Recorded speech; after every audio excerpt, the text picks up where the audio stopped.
Chers amis, bonjour. Voilà, je me retrouve au Salon des infirmiers et je me retrouve, alors que je vous parle, à la Fondation de la recherche sur le cancer. Il faut savoir que la maladie du siècle, que jusqu'à présent, malgré les recherches dans les laboratoires des facultés de médecine, des facultés des sciences, options biologie, etc., on ne fait que des recherches pour trouver un moyen d'arrêter cette maladie qui est la maladie du siècle. Donc il y a plusieurs facteurs qui peuvent faire qu'on peut être atteint d'un cancer. Et comme vous pouvez le remarquer, il y a ici pas mal de prospectus qui sont distribués gratuitement pour donner des idées à la population ici pour avoir une bonne hygiène, une bonne ration alimentaire, pour éviter de se faire contaminer, voire atteint de cette maladie. Je vais laisser la parole à une personne ici présente qui va m'expliquer un petit peu comment la France gère ce cancer pour ceux qui sont atteints, pour l'éviter, etc. Bonjour monsieur. Bonjour. Voilà, ravi de vous connaître. Je sais qu'une des maladies du siècle, c'est le cancer. Alors, il se peut qu'avec tous ces prospectus, vous avez une idée de ce qu'un être humain, à partir d'un certain âge, il faut savoir qu'à partir de 40 ans, on peut être atteint de l'hypertension, la glycémie, diabète. Et le cancer, est-ce qu'il y a un intervalle particulier ou... Le cancer, en général, touche plus les personnes âgées, mais c'est des choses qui évoluent beaucoup. Et on sait que malheureusement, ces maladies touchent, pour certains cancers, touchent de plus en plus des personnes plutôt plus jeunes. Mais globalement, effectivement, c'est des maladies qui touchent au-delà de 60 ans et jusqu'à la fin de la vie. Mais on arrive à des situations où effectivement des cancers, notamment les cancers digestifs, concernent des patients de plus en plus jeunes. Ouais. Il s'avère qu'en France, on reçoit un document de la Sécurité sociale pour le test colorectal pour éviter, à partir de 60 ans, voire 50 ans, je pense, une fois tous les 2 ans, on fait un test chez soi à la maison. Exactement. Et on l'envoie au laboratoire compétent et on a les résultats juste après. Exactement. Voilà. Alors ça c'est un test très très important.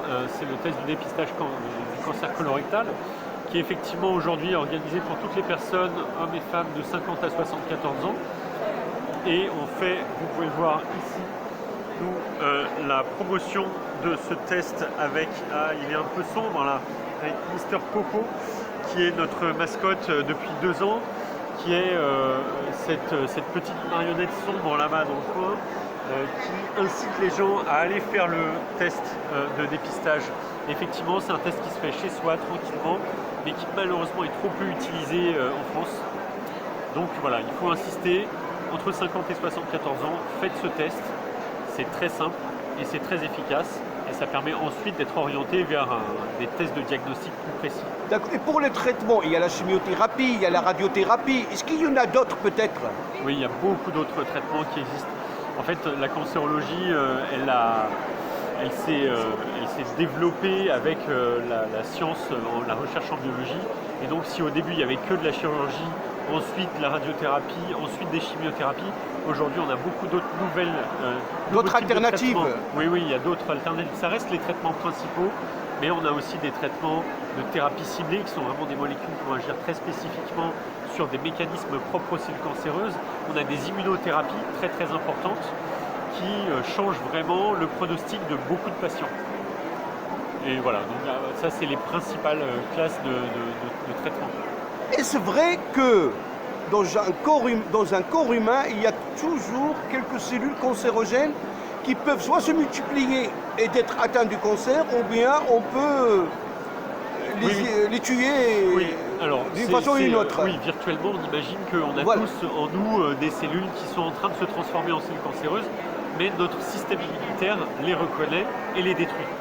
D'accord. Et c'est juste quand notre système immunitaire est débordé et mal réglé pour reconnaître ces cellules-là, ou que ces cellules acquièrent certaines compétences qui leur permettent d'esquiver notre système immunitaire, que là, il y a le développement d'un cancer potentiellement. C'est pour ça que les immunothérapies ont été développées pour permettre à notre système immunitaire de répondre à ces situations-là pour se remettre en situation d'attaquer les cellules cancéreuses. D'accord. Et comment dirais-je, donc là on a parlé du... Et l'âge moyen pour être atteint du cancer, c'est à peu près combien? Ça dépend vraiment beaucoup des cancers. Il y a des cancers qui sont rares mais qui touchent spécifiquement les enfants ou les jeunes adultes. Il y a des cancers qui, de façon très très fréquente, arrivent après 60 ans, après 70 ans. Mais d'une façon générale, je ne connais pas la date, Bien sûr, oui. la date, l'âge moyen. Est-ce vrai qu'une des causes pour être atteint d'un cancer, c'est le stress, l'énervement, ou c'est pas vrai? Non, ça c'est des choses qui n'ont jamais pu être montrées. Justifié. Non, mais c'est-à-dire que concrètement, on sait que le stress peut avoir un effet sur le système immunitaire, peut limiter l'efficacité du système immunitaire, et donc on peut imaginer que le stress est un facteur de risque de cancer. Mais c'est quelque chose qui est très très très indirect et qui n'a jamais été démontré. Ok, ben merci pour ces informations. Et je pense que ça serait bien que je prendrais une petite plaquette de chaque cas particulier, que je pourrais scanner en PDF et ça peut faire une bonne publicité de votre organisme. Que le bon Dieu vous aide avec tout ce que vous faites comme recherche dans plusieurs villes de France. Vous voyez, il y a Paris, Toulouse. Toulouse, c'est une ville qui est connue par le côté médical. Il y a aussi Nancy, Lyon, Nantes, Antibes. Eh oui, Antibes, Joinles-les-Pins, Cannes, ouais. Ça, c'est les endroits où on organise tous les mois de septembre-octobre un triathlon, qu'on appelle le triathlon des roses. C'est comme le Téléthon, mais c'est pour... Exactement, c'est-à-dire que les personnes qui participent à ce triathlon-là collectent de l'argent que nous, on reverse aux laboratoires qui font de la recherche sur le cancer du sein. Mais sinon, donc, les projets de recherche qu'on soutient, on les soutient à travers toute la France, dans toutes les villes de France, où il y a des instituts qui font de la recherche en cancérologie. Ok. Et vous êtes basé dans un bureau parisien? Et nous, notre siège est à Villejuif, en région parisienne. Ah oui, c'est l'hôpital Roussy? À côté de Gustave Roussy. Voilà, Gustave Roussy, c'est un des hôpitaux les plus connus dans le... Et c'est qui le meilleur cancérologue connu ici en France? Est-ce que vous avez une réponse à donner? Non, certainement pas. C'est pas monsieur Khayat qui est à Petit-Salpêtrière? Alors certainement pas, je me permets de donner mon avis. Ce monsieur-là a quitté la médecine depuis longtemps.